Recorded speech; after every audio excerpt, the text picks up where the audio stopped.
Welcome back to the Becoming Number One podcast, where our goal and mission is to help you become the best version of yourself while we are on our own pursuit to become the best versions of ourselves. Hey, first try, huh? Yeah, welcome back. So you want to shake my hand? Yep. Let's not knock anything over. Okay, there we go. It's been a while. Yeah, it's been 1 month almost and counting. Almost a month, yes. Yes. We pre-recorded 4 episodes. Mm-hmm. Yeah. Yeah, it's a little weird being back in the chair. Yeah. I mean, I almost felt like I forgot how to do this. Mm-hmm. And really more so, I was nervous that I was going to forget how to edit these things, but I think you'll be fine. I think we'll be just fine. I think you'll be just fine. So any new life updates from you, Aidan? For you, no, because we spend every day together. No, for them. So there's for not. you, is there any new life updates for you? Not particularly. Okay. I mean, my wife and I are selling a house, and Yeah. aside from that, that's about it. Yeah. Not his primary house. No, that would be bad. That would be interesting. Then I would have to open up my spare bedroom. Correct. I don't know if I want to live with this guy, I would though. not want to live with him. Wow. Okay. Okay. Well, what about you? What kind of life updates have you had in the past 30 days? Nothing. Wonderful. Okay. Oh, man. Well, I'm going out of town for a week. Yep. On Sunday, hence why we're recording this right now. Yep. Been dialed in on 75 hard, live hard. Been dialed in on that. Got a new obsession, pickleball. We have been playing more pickleball because the We weather have. has allowed us to do something outside. And that actually is something new for me. It shouldn't be new, but I have been spending a lot more time outside. Mm-hmm. And I've noticed what a drastic change in just day-to-day feeling, emotion, what that's provided. Yep. Yeah. I mean, nature is our natural source of energy. Can be, Really, yeah. The sun. The sunshine, yeah. It's there's nothing, I guess, more peaceful than being outside in the sunshine, a cool breeze, just spending time. Yep. I truly believe this. If you're like super anxious, if you're super anxious and you go out and you spend some time in nature and be where your feet are, that anxiety is going to go away. Well, there's a reason why people have I guess, kind of the meme-ish saying of saying, I got to go touch grass. Yeah.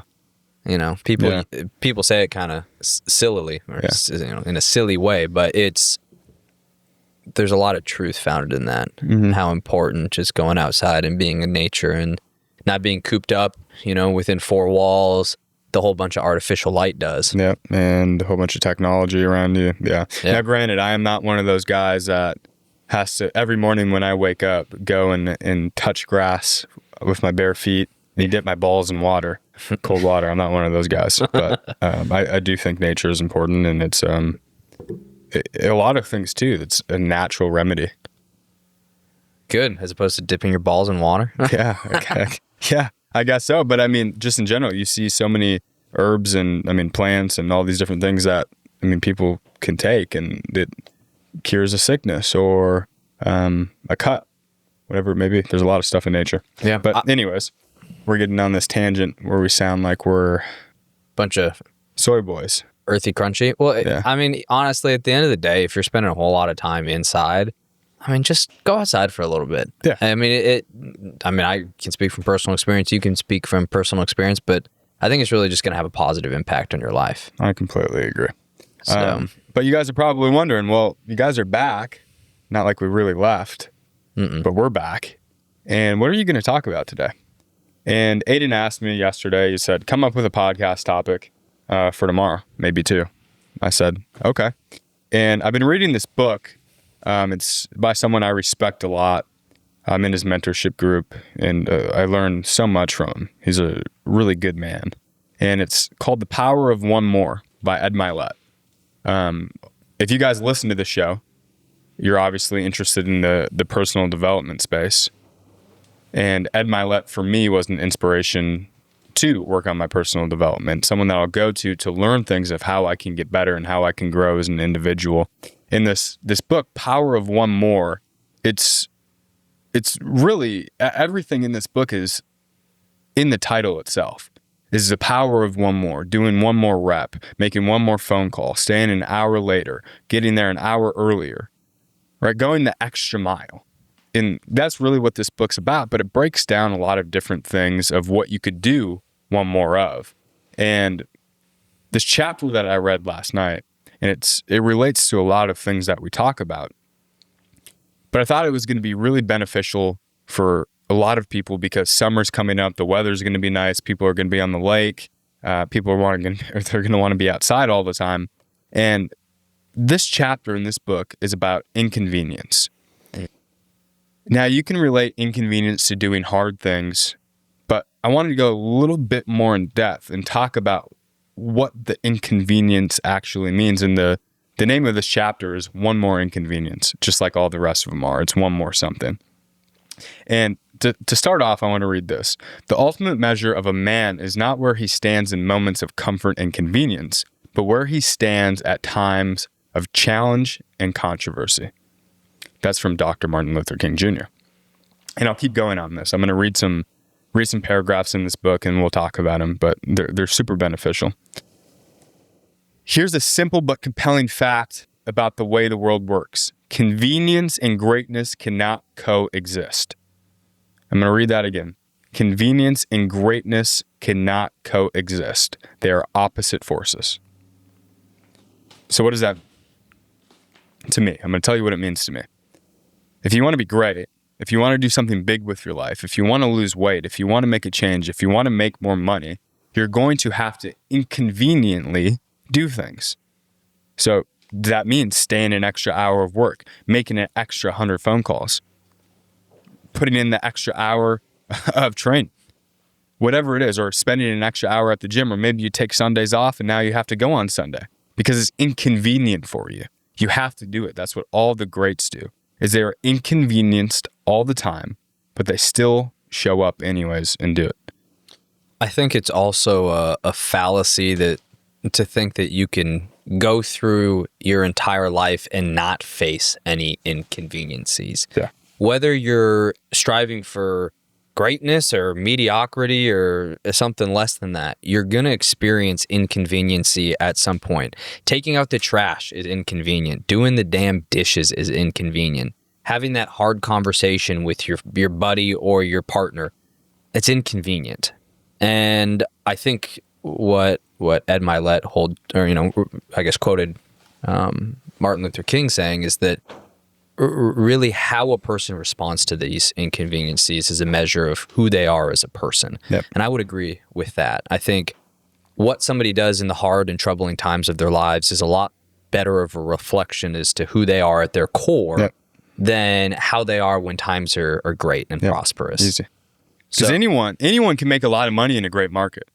Anyone can go to the gym when they're happy and they're motivated and they're in a good mood, right? Anybody could do that. But the real separator is, hey, when the market's down, when, hey, it's 5 o'clock in the morning and you don't want to get up.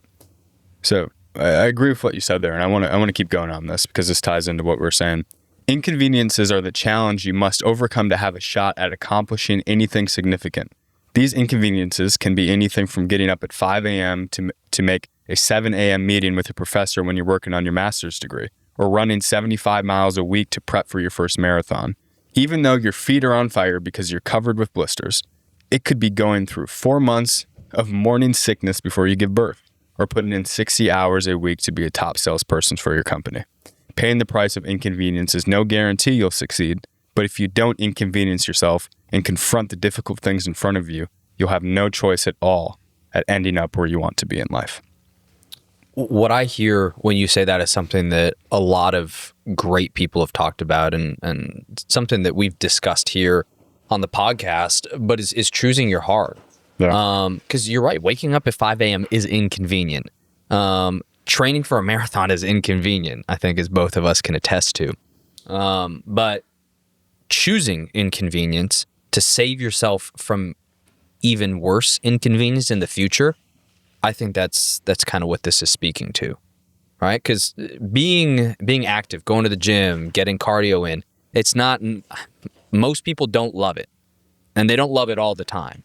Yet, I think being 300 pounds overweight, having high blood pressure, not being able to make it up the stairs, huffing and puffing every time you have to get into your car, that's even worse of an inconvenience, right? So are you going to be the type of person who inconveniences yourself now so that you're living a better life later?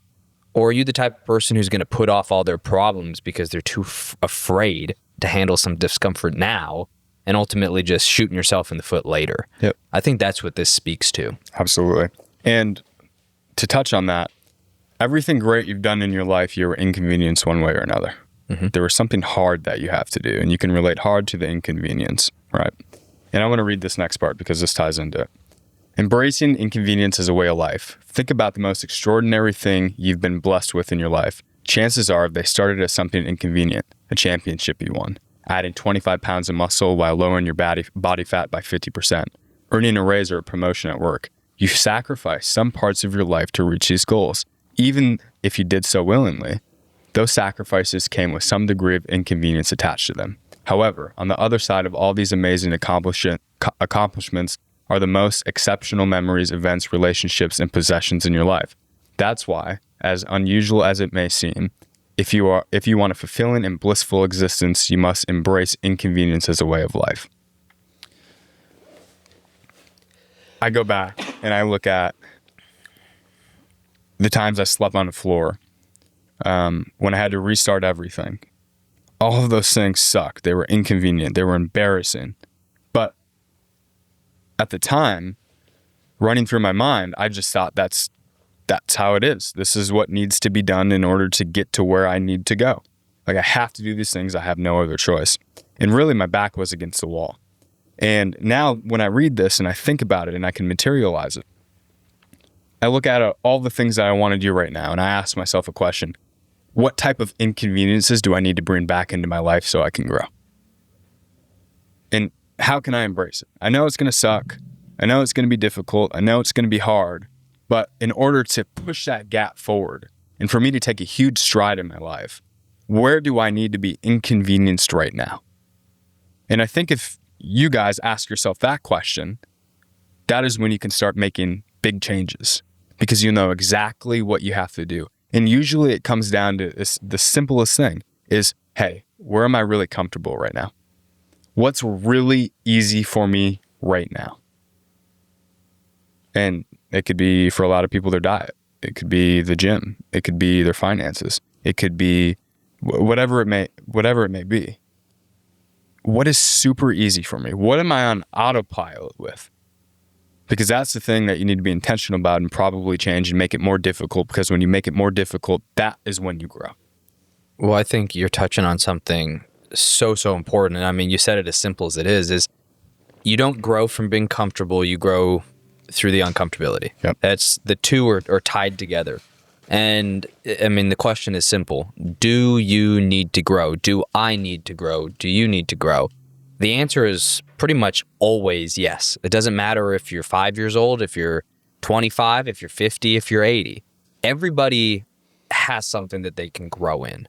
And if we've already come to the conclusion that growth comes through difficulty or inconveniences or uncomfortability, then being intentional about your growth, what types of situations, what types of activities, what type of things can I do that I know I'm going to find inconvenient, but I know are ultimately going to lead to growth? Yep. I think that's a really good question that you're not going to ask just once in your life. You should be asking this to yourself daily. I mean, all the time. Yep. That's the only way that you're gonna manage to continue on a level of progression, because the opposite is to regress. Yep. To go backwards. So I think that's really important. Yep, I agree. There's two more things that I want to touch on here. And throughout my life, I've been obsessed with the idea of greatness. And I've looked at Michael Jordan, Michael Phelps, Serena Williams, the greats, right? The people that are on Mount Rushmore for their fields. Because I am inspired by just about all of them. Because if you do something great, you can learn from it. And to me, that is something that I am striving for. I know it's something that he strives for in our own ways. And for you, it could be to be a great parent. It could be to be in great health, right? It doesn't need to be, hey, I'm number one in the world, but great to yourself. Because there is a huge similarity between greatness and inconvenience, which we touched on earlier, but I want to read this part and then we'll leave you with a final thought. Your biggest dreams never materialize if you gravitate towards convenience. Convenience and your optimum health do not coexist. Your ideal relationship is never born out of convenience. If you want to be wealthy, the path to a bigger bank account will be incredibly challenging and by no means convenient. When you live a life of convenience, you are at the odds with living a life of greatness. If anything has come to you in a particular easy way, you may like the result, but you will not savor it as much as something else you had to struggle and fight to achieve. Our minds are not only hardwired solely to seek comfort and convenience. For many of us, we're also hardwired to ease up on the gas when we think we've gotten to where we want to be with some part of our life.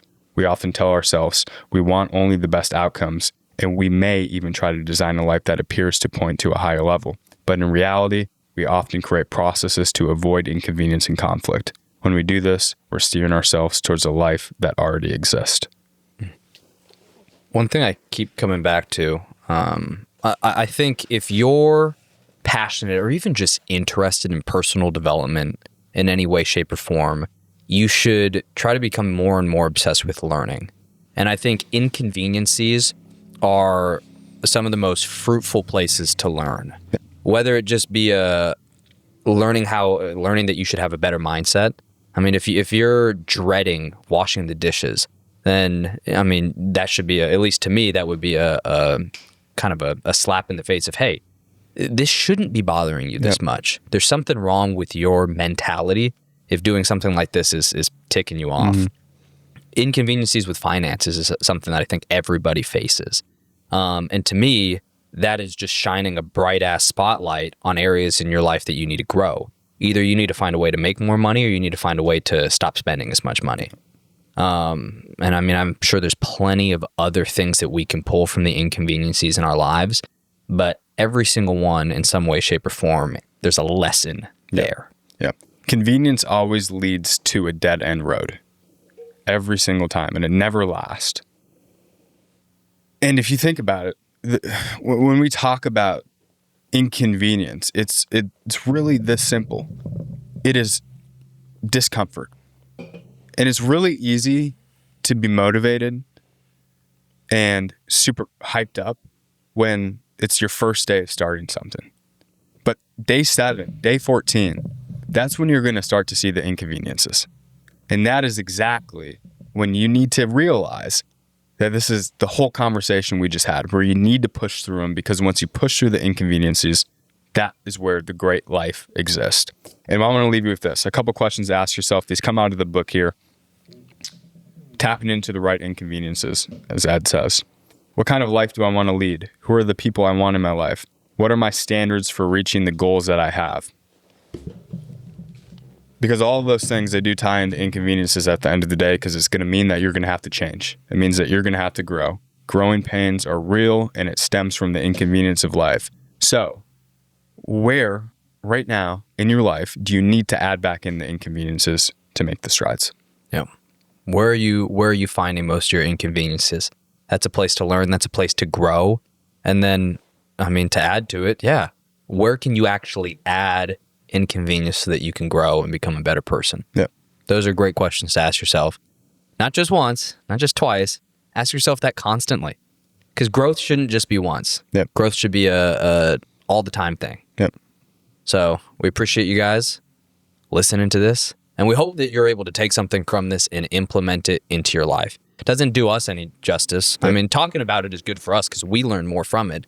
But that's not what we want this to be. Mm-hmm. We want this to be something where we can help spread what we're learning to people who are actually going to implement it and grow themselves. Because life it's not meant to do alone. It's not meant to do with just one other person. I mean, we're meant to be with others and we're meant to grow with others. So please join us on our journey, and we hope to be there for yours. See you next time.